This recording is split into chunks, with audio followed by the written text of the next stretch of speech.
Amén. ¿Y cuál es el segundo versículo entonces? Efesios 1:3. ¿Qué dice? Ya, fuerte, fuerte. Ahí está, leámoslo todo fuerte. Bendito sea el Dios y Padre de nuestro Señor Jesucristo, que nos bendijo con toda bendición espiritual en los lugares celestiales en Cristo. En Cristo no nos falta nada. Eso es lo que el apóstol Pablo está enseñando. Nos ha enseñado, y aquí nos introducimos, que todo lo que tenemos y todo lo que somos en Cristo Jesús es por voluntad y elección de Dios Padre. Somos salvos de la condenación eterna, somos hechos santos, somos perdonados, somos reconciliados con Dios, somos sellados por el Espíritu Santo para Dios. Después el apóstol, en esta carta, llama a la iglesia de Éfeso y también a la iglesia de Quilicura, ¿o no? No escuché ni un amén. Eso, gracias, hermano. Nos llama a que vivamos como es digno de la vocación a que fuisteis llamados, dice el apóstol. ¿Qué vocación? Vocación a la santidad. ¿Por qué? Porque el que nos llamó es santo, santo, santo, dice Isaías 6. Quien en Cristo Jesús nos ha dado todo para vivir en santidad. Nos llamó a vivir en unidad y amor con los hermanos, sin envidia, sin gritería, sin palabras deshonestas, sin inmundicia, sin avaricia, sin participar en los pecados de los incrédulos, sino orando unos por otros, obedeciendo la palabra, conociendo la voluntad de Dios. Pero todo ello podemos hacerlo, puesto que se nos ha dado.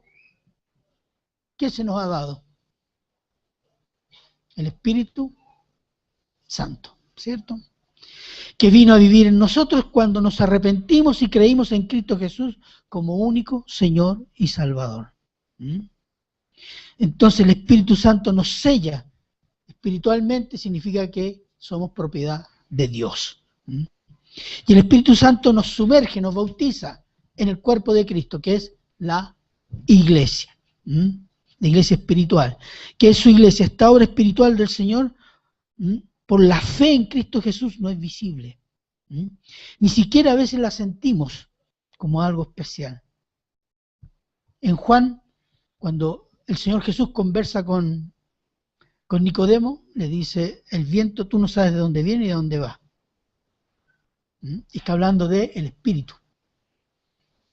Pero ¿qué podemos sentir del viento o del espíritu? Los efectos.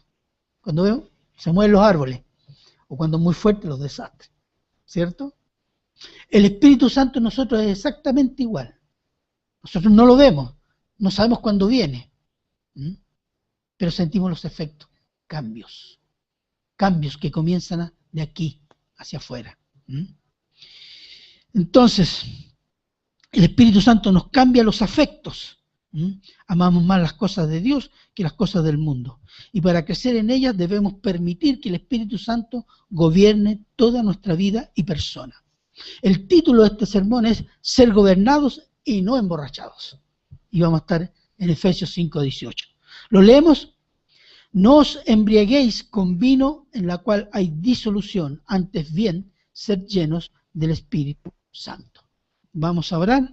Padre eterno, Padre misericordioso, Señor, Padre glorioso, en tu santa presencia y en el nombre de Cristo Jesús, humildemente te pedimos, Señor, que dispongas nuestros corazones a amar esta palabra, a escucharla atentamente para obedecerla, Señor, y entender lo que tu palabra dice respecto al Espíritu Santo, Señor, porque ese es el tema. Te damos gracias, Señor, por lo que vamos a ver en tu palabra. Te honramos y te glorificamos en el nombre de Cristo Jesús. Amén. Bien, vamos a ver la primera parte del versículo. No os embriaguéis con vino en lo cual hay disolución. Bien, ¿a qué se está refiriendo el apóstol Pablo? El apóstol Pablo pone un contraste entre cómo no debemos andar, o sea, cómo no debemos vivir, y el cómo debemos vivir, y hace un llamado y mandato: no embriagarse, no emborracharse. ¿Por qué? Bueno, hay dos razones. Hay una razón general. En los tiempos antiguos, el alcohol y el alcoholismo era un hábito vicioso bastante difundido. Se parece a estos tiempos, ¿no? Parecido. En las ciudades del Imperio Romano. Pero antes, como hoy, porque también es muy difundido hoy, las consecuencias sociales, por ejemplo, agresiones, drogas, accidentes, y las consecuencias de salud, cirrosis, ataque al corazón, delirio, se hacían sentir en la sociedad de ese tiempo y también se hace sentir hoy. Hay cifras enormes que se gastan en los hospitales por los efectos del alcohol, las enfermedades y todos los demás, enfermedades físicas y mentales que se producen a causa del alcohol. El alcoholismo hoy día crece fundamentalmente entre los jóvenes. Y la estadística no disminuye, en el mejor de los casos se mantiene. A lo largo de la Biblia, Dios advierte a su pueblo sobre la borrachera. Hay muchos pasajes a Israel, e incluso en el Nuevo Testamento, que habla no emborracharse. Es pecado, es una ofensa, no es una enfermedad. Y habla sobre la borrachera como pecado y sus consecuencias, que son siempre malas. Y cuando no son malas, son peores. Porque ahonda el pecado. Por ejemplo, ¿se acuerdan de Noé? Que sale del diluvio, plantó una viña, hizo vino, se emborrachó y se desnudó. Desvergüenza. Y hubo un problema con uno de los hijos. Otro efecto de la borrachera: las hijas de Lot, que arrancan de Sodoma y Gomorra, de la destrucción de Sodoma y Gomorra. Y está en el miedo de Lot, que se va a una montaña y tiene dos hijas y dice: aquí no hay hombre, no vamos a tener familia. ¿Y saben lo que hace? Emborrachan al padre y una se acuesta con él y después lo emborrachan de nuevo y la otra se acuesta con él y cada una tuvo un hijo. Uno se llama Moab y el otro se llama Amón. Y que como pueblo fueron enemigos acérrimos de Israel. Entonces la borrachera trae efectos morales graves. El vino escarnece, dice la Biblia. ¿Qué significa escarnece? Burla humillante. Y es escarnece a quien, a una persona, porque el borracho cree que está bien. Cuando uno está borracho, yo soy el mejor del mundo, yo estoy re bien. Cuando en realidad está mal, porque está borracho. Ya partiendo de ahí. Cree que es el más inteligente, dice: no, yo soy un pillo, y anda tropezando, ¿o no? ¿Quién ha estado borracho alguna vez aquí? Ya. Y se cree en la muerte, ¿cierto? Claro, ¿cierto? Se cree el más inteligente y el más pillo, cuando en realidad es el más necio y sin discernimiento. Se cree que es feliz. No, yo me la gozo todo, un traguito para acá, un traguito para allá. Cuando en realidad es el más desgraciado. El borracho, como el drogadicto, cree que se las sabe todas, cuando en la realidad es engañado, porque la borrachera y la drogadicción hacen a la persona completamente vulnerable a la acción de los demonios. Cree cualquier cosa. Y los demonios trabajan eso. Muchos de las personas alcoholizadas o drogadictos se han trastornado. El alcohol es adictivo, es destructivo para la mente y el cuerpo. Entonces, es una recomendación del apóstol Pablo en general, porque ese problema había en la sociedad y en la ciudad de Éfeso. Pero hay otra razón bien específica. Es que el alcoholismo y las consecuentes borracheras eran parte de las prácticas idolátricas en el templo de Éfeso. Lo mismo que en el templo de Corinto. Lo mismo que en los templos paganos que existían a lo largo y ancho del Imperio Romano. El beber era una droga que se practicaba en los cultos para la idolatría del dios de turno o el dios que tuvieran en su región.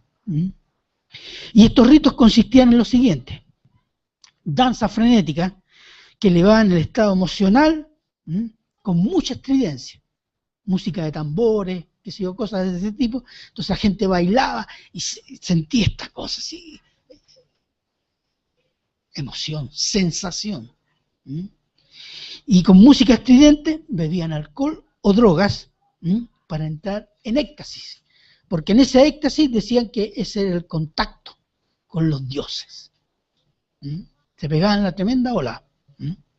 Y el alcohol jugaba un papel importantísimo en esos ritos. Entonces ahí hablaban en lenguas y terminaban en orgías hetero y homosexuales, que esa era la práctica común de esos ritos paganos en los templos idolátricos. Y era de asistencia masiva, no era una cosa muy particular o privada, no, era de asistencia masiva. Por eso muchas veces, por ejemplo, en las cartas a Corintios y aquí en Éfeso dice orgías, lascivias. ¿Por qué se refería aquí? A los cultos idolátricos, que tenían todas estas prácticas. ¿Y hoy día tenemos eso? No, ¿dónde? Sí que lo tenemos.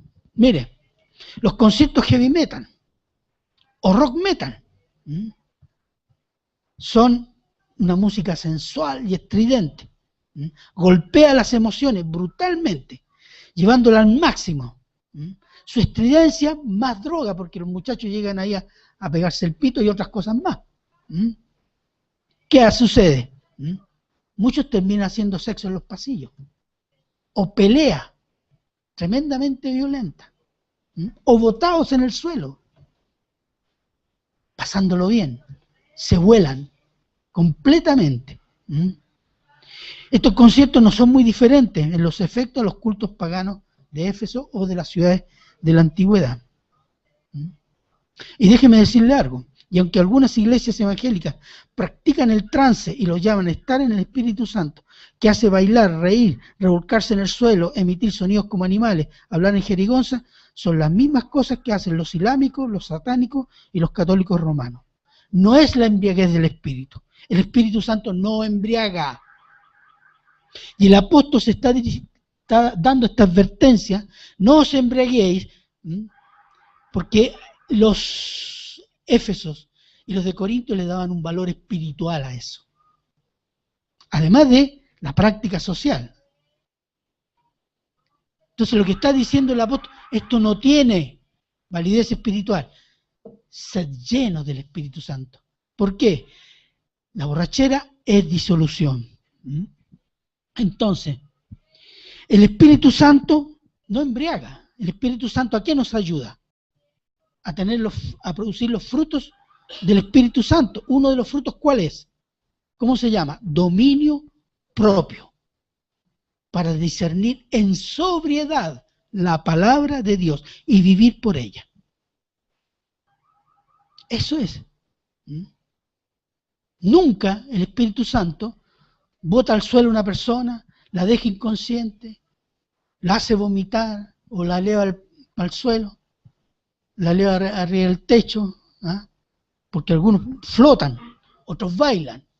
Eso no es obra del Espíritu Santo. En ninguna parte de la Biblia dice que eso es lo que hace el Espíritu Santo. El Espíritu Santo viene a sellarnos, a iluminar nuestra mente y nuestro corazón con la palabra de Dios para que vivamos y obedezcamos al Señor. Por último, Séneca, un filósofo español de la corte del emperador Nerón, dijo lo siguiente: la borrachera es un acto consciente de demencia. Y cuando lo leí dije, tiene razón. El hombre es el único ser que decide ser demente. Y conscientemente, ¿a través de qué? La borrachera. Nosotros podemos decir la borrachera es un acto consciente de pecar contra Dios, ofender a Dios, ¿o no? ¿No escuché ni un amén? Amén. Bien. Dice, en la cual hay disolución. Este es el resultado de la embriaguez, la disolución. Una vida licenciosa, ¿qué significa? Sin freno moral, sin lograr discernir, pues la mente se embota. ¿Qué significa que se embota? Se debilita, no tiene energía y sensibilidad. Eso sucede con los borrachos, con los alcohólicos, con los drogadictos, con la gente adicta a la música heavy metal o rock. Se limita la capacidad de discernir porque se embota esto. Y somos dominados por las sensaciones que nos produce la música, el alcohol o la droga. Bien, Efesios 18, antes bien, 18b, sed llenos del Espíritu Santo. Aquí viene el contrario. No hagan eso, eso no tiene valor espiritual. Antes de ser borrachos de las idolatrías paganas, seamos llenos del Espíritu Santo. Porque sin la llenura del Espíritu Santo, el creyente no puede crecer y dar los frutos del Espíritu. Todo creyente, todo hijo de Dios, que ha confiado, ha puesto su fe en el único Señor y Salvador, que es Jesucristo, el Espíritu Santo viene, lo sella y hace su casa, de su casa hace su cuerpo. Porque sin Él nosotros no podemos conocer ni vivir la palabra de Dios. Entonces no es cuando dice ser lleno del Espíritu Santo, no es una opción. Sin la llenura del Espíritu Santo, y tal vez por eso muchos cristianos viven con muchos problemas y se sienten derrotados. La capacidad de vencer a nuestra carne saturada de pecado, podemos vencerla solo con el Espíritu Santo. No podremos obedecer a Dios si no estamos con el Espíritu Santo. Estaremos débiles espiritualmente y en muchos aspectos nuestra vida no se diferenciará mucho a la de un incrédulo. Por la sencilla razón que no podemos obedecer a Dios fuera del poder del Espíritu Santo. La palabra ser llenos en griego es un imperativo presente pasivo. ¿Qué significa? La palabra en griego es pleroo, que significa, de ahí sale la palabra plenitud, pletórico. Significa llenura, una cosa satura. Ese es el sentido. El pleroo, que literalmente significa estar siendo lleno todo el tiempo. O siempre siendo llenos. Ese es el sentido de el verbo en que está pleroo. Presente porque siempre. Es permanente. Y pasivo porque no es una acción directa mía o de la persona, del sujeto, sino que es dejarse llevar por algo. Dejarse controlar. ¿Cómo hacerlo? Cuando el Espíritu Santo nos llena. ¿Cómo podemos llegar a eso? De una manera, sometiéndonos a su palabra. Y tenemos un ejemplo. Hechos 4:24.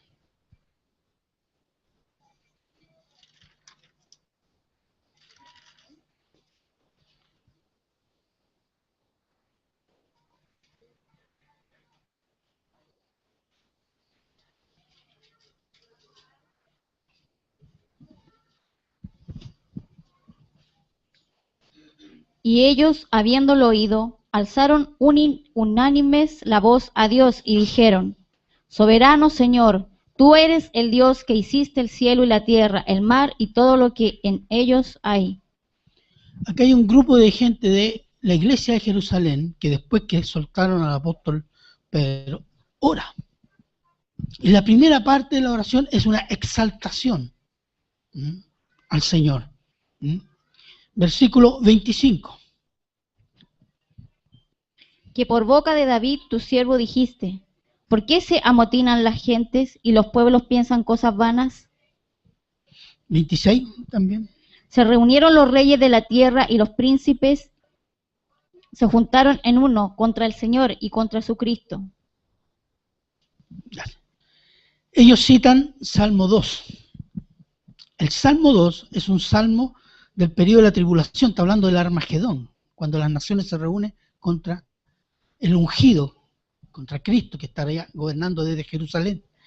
Y ellos hacen esta cita bíblica. Y en el versículo 27, ¿qué dicen? Porque verdaderamente se unieron en esta ciudad contra tu santo Hijo Jesús, a quien ungiste, Herodes y Poncio Pilato, con los gentiles y el pueblo de Israel. Hacen una aplicación a la situación que estaban viviendo. ¿Se fijan? Ellos saben que el versículo corresponde a otro periodo, pero hacen una aplicación a la situación que están viviendo. Entonces, ¿qué están diciendo? Están llenándose ¿de qué? De la palabra de Dios.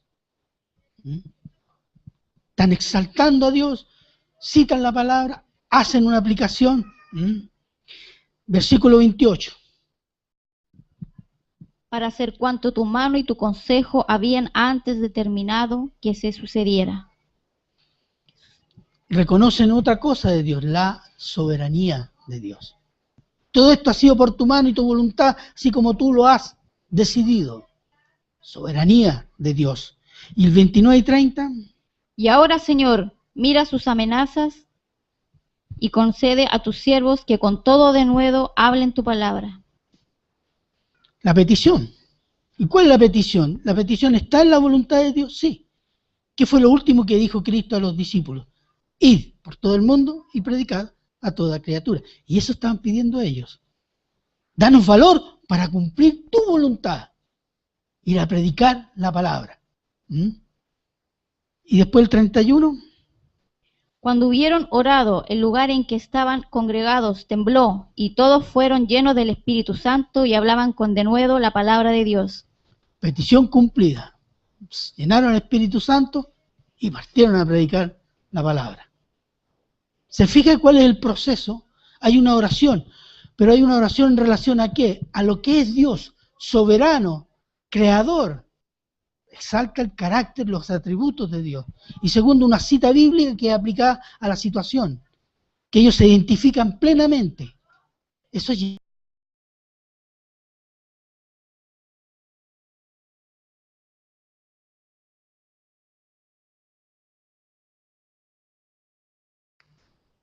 esa es la llenura del Espíritu Santo. ¿Y qué hicieron? Partieron. Entonces, para ser llenos del Espíritu Santo y vivir en Cristo, además de la sumisión y la obediencia a su palabra, debemos hacer algunas cosas, tener presente algunas cosas. Debemos negar el yo cada día y cada momento. Confesar pecado, rendir la voluntad, rendir nuestros talentos, el tiempo, las posesiones, la familia, los proyectos a la voluntad de Dios. Hay una frase que se dice en el Antiguo Testamento que refleja esto. Varios personajes de la Biblia dicen que Jehová haga conmigo lo que a él bien le pareciere. Es como decir, Señor, aquí estoy para lo que tú digáis y cómo lo digáis, y cómo lo queréis, y cuándo lo queréis. Aquí estoy yo. Ese se llama la entrega completa. Esa frase refleja eso.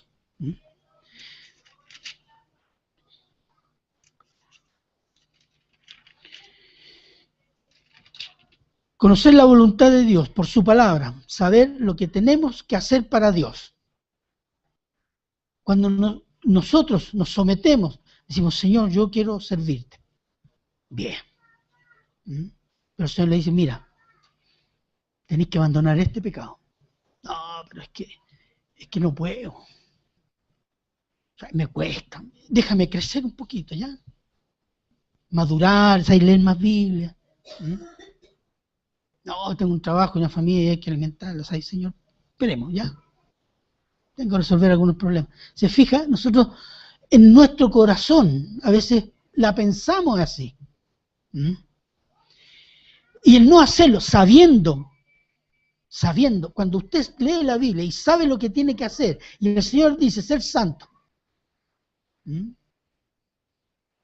si usted no dice, Señor, ¿cómo puedo ser santo? Dime tú, estoy aquí disponible. El Señor lo va a guiar. Pero dice, Señor, ser santo. No, pero eso es para los pastores esa cuestión. No es para mí. Tal vez con el tiempo llegue a ser santo. No, es para todo. Porque tiene el Espíritu Santo también, ¿o no? Entonces, tiene la posibilidad y la capacidad dada por Dios. Y el no hacerlo porque esperamos crecer, mejores tiempos, porque mi familia no está madura, para tal decisión es justificar nuestro pecado y desobediencia. ¿Y sabe por qué lo hacemos? Porque es lucha interior. Que nos duele dejar o romper las cosas a las cuales estamos vinculados. Todos nosotros, y eso es negarse a sí mismo. ¿Qué dice Lucas 9:23?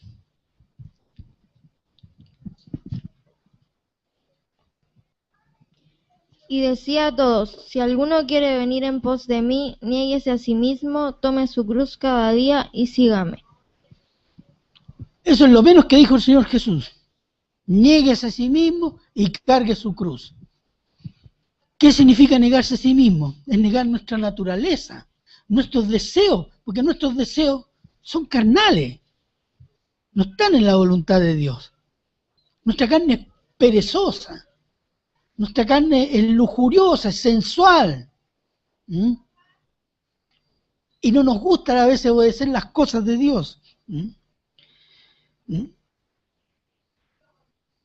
Negar nuestra naturaleza no lo podemos hacer en la carne, sino es con la fuerza y el poder del Espíritu Santo, porque si yo voy a negar mi carne con la carne, es como el ladrón que vaya a hacer juicio a otro ladrón. ¿Va a resultar algo bueno de eso? No.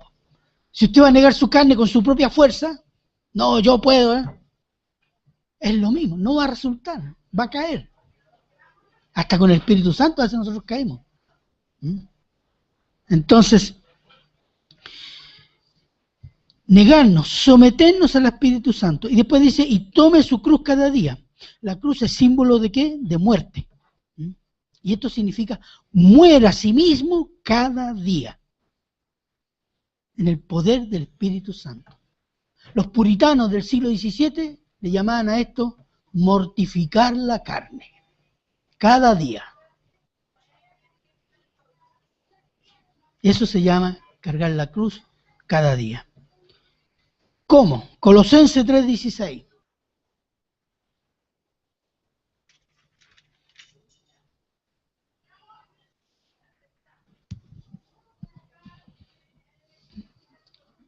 La palabra de Cristo mora en abundancia en vosotros, enseñándoos y exhortándoos unos a otros en toda sabiduría, cantando con gracia en vuestros corazones al Señor, con salmos e himnos y cánticos espirituales.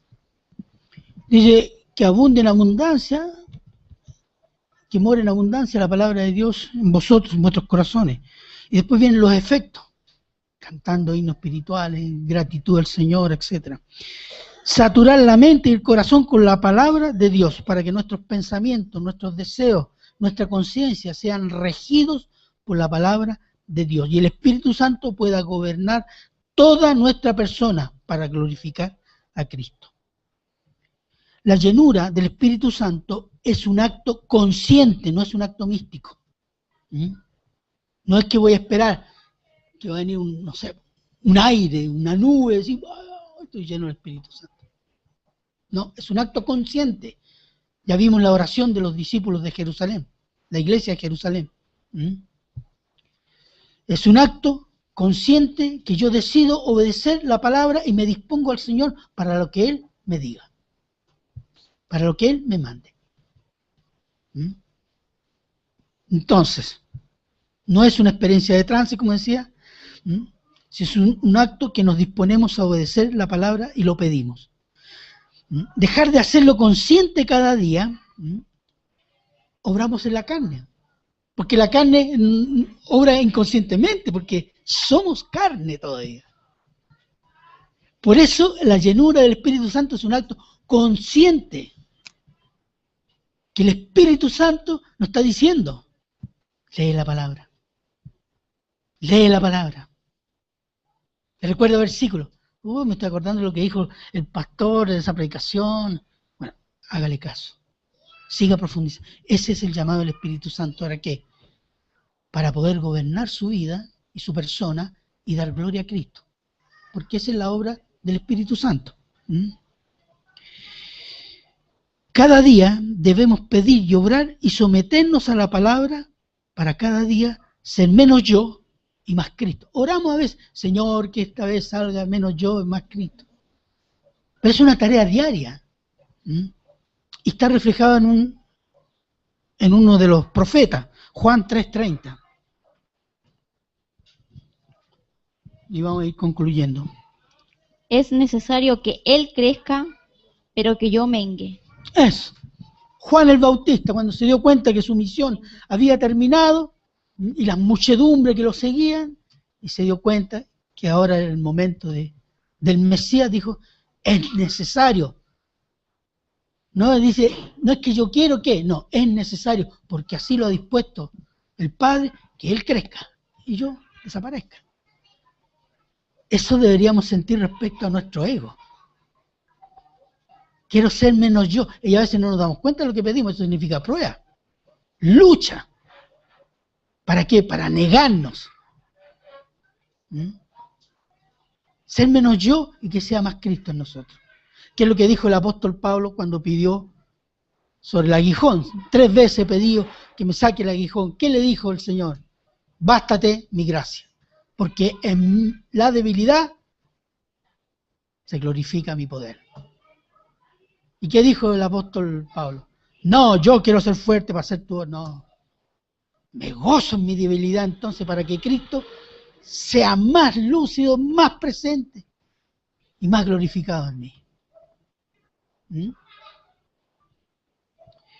Bien, hermanos.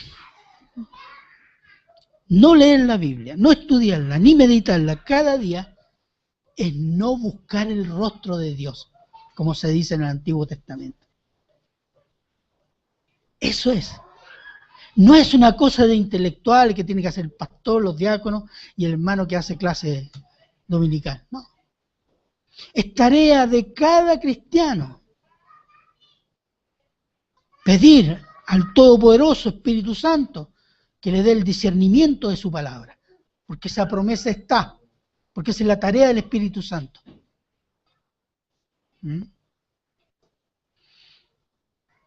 Entonces, no buscar el rostro de Dios es vivir en la carne, sin el poder del Espíritu Santo, perdiendo batallas y sin honrar a Cristo. Y no me diga, hermanos, no, es que yo voy a la iglesia, no. El cristiano tiene la obligación de ir a la iglesia, congregarse. Pero cuando un incrédulo va a la iglesia, eso no lo hace cristiano. Es como si yo fuera al garage y por ir al garage fuera ya mecánico. O voy a un hospital, ya soy médico porque fui al hospital. ¿Me entiende? Entonces, es la palabra. La relación con Dios, con Cristo, pasa por la palabra.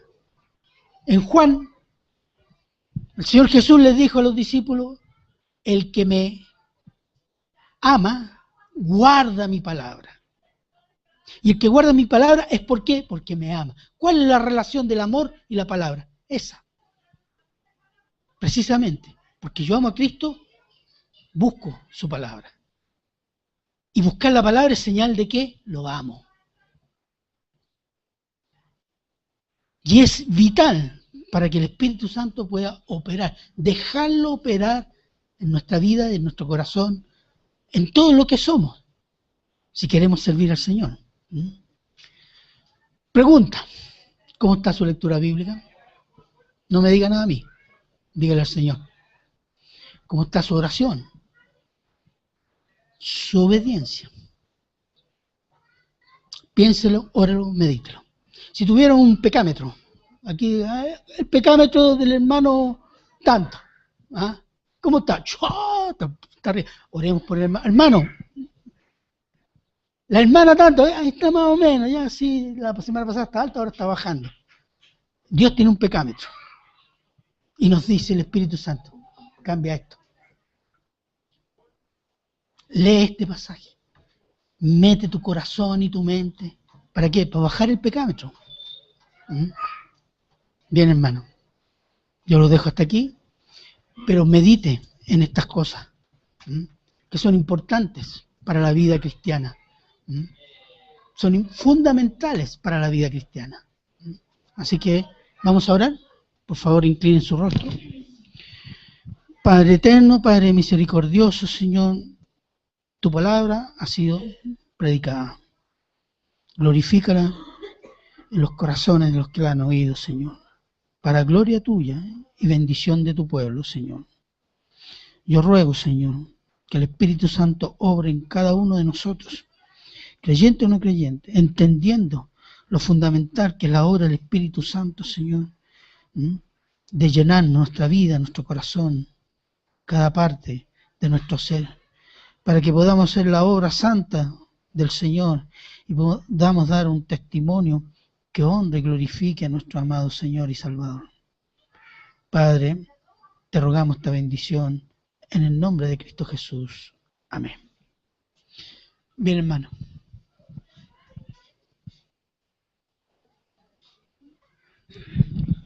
Amén. Que el Señor